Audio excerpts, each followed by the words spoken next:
ML Sports Take here, brought to you by our good friends at Stanley Law Offices, Byrne Dairy, and Welch and Company Jewelers. Log on today to welchjewelers.com. Shop the showcase for the best jewelry.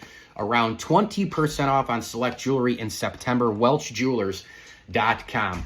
An impressive win for the Tampa Bay Buccaneers, going into Detroit and giving them some of their own medicine with that physicality. I actually thought that the physicality shined for multiple teams yesterday. You can talk about scoring. You can talk about turnovers. You can talk about red zone offense and defense. You can talk about special teams. But the physical teams, week 2, and frankly, going back to week 1, pretty impressive. I mean, really is impressive. Think about the Miami Dolphins, right? That finesse team. Tyreek Hill, oh no. Jalen Waddle, oh no. Bills, more physical, beat them to a drum, beat them by 3 touchdowns. Think about the physicality of the Saints, pounded the Dallas Cowboys. Buccaneers against the Lions, it was showcased early and often. How about the 49ers? People say they're the most physical team in the NFC. Oops, they go to Minnesota, they get pushed around. How about the rock fight in Denver between the Broncos and the Pittsburgh Steelers? Yes, Mike Tomlin is a great coach.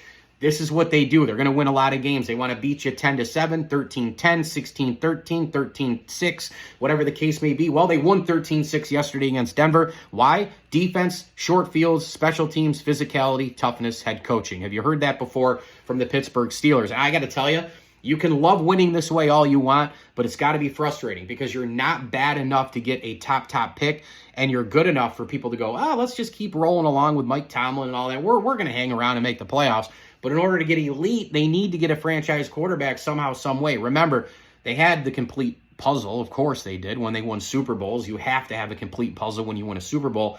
They had Ben Roethlisberger. He was an elite quarterback to go with all of that traditional steel curtain type physicality.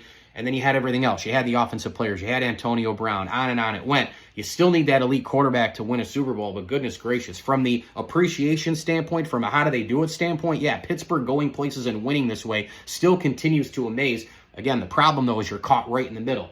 Do you want to be this way, or do you want to go the other way with an elite quarterback and try to get back to those Steeler glory days? Obviously, I would think that everybody wants to get back to the glory days, but they keep winning. They keep figuring out a way to just kind of hang around in that playoff, area, and they're probably going to do it again this year, to be honest with you. When you look at the way that defense plays, you look at Najee Harris running the ball very well. This Pittsburgh Steelers team rolling right now at 2-0. By the way, you want to know a difference in weeks in terms of defenses? Now, Arizona had the early lead against the Buffalo Bills last week, and obviously I know the Bills came back in Orchard Park, but how about them hanging 41 on the Rams? That Rams defense has a long way to go post Aaron Donald. Secondary brutal, can't get off the field on third down, can't tackle. Marvin Harrison Jr. ate them for breakfast, lunch, and dinner. Oh, by the way, the guys up front, yeah, the Florida State guys, I like them, but a little bit of time here. I mean, I know Fisk made the play late in the game, but him and Verse, this D-line is going to take a while to get going. And Sean McVay, the great Sean McVay, he's been to 2 Super Bowls. He's won 1.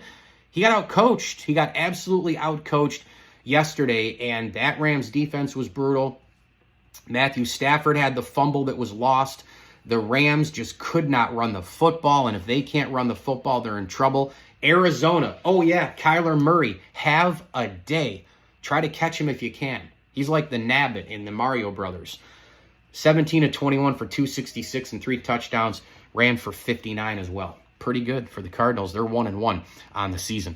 ML Sports Take, CH Insurance, Byrne Dairy, Stumbling Monkey Brewing Company, and Trey Waluski of Under Armour Golf bringing it to you. And we thank friends of the program as well. Trey Waluski from Under Armour Golf has been hooking people up left and right. By the way, I just want to mention that his Tour Edge clubs are also at CNY Golf Shop and Range right there on Route 11 in Cicero. But friends of the program, we thank you as well. Bob and Adam Groff, Chris Kara, Dave Midgley, and the Lewis and Carey families. As I always tell you, enjoy the games.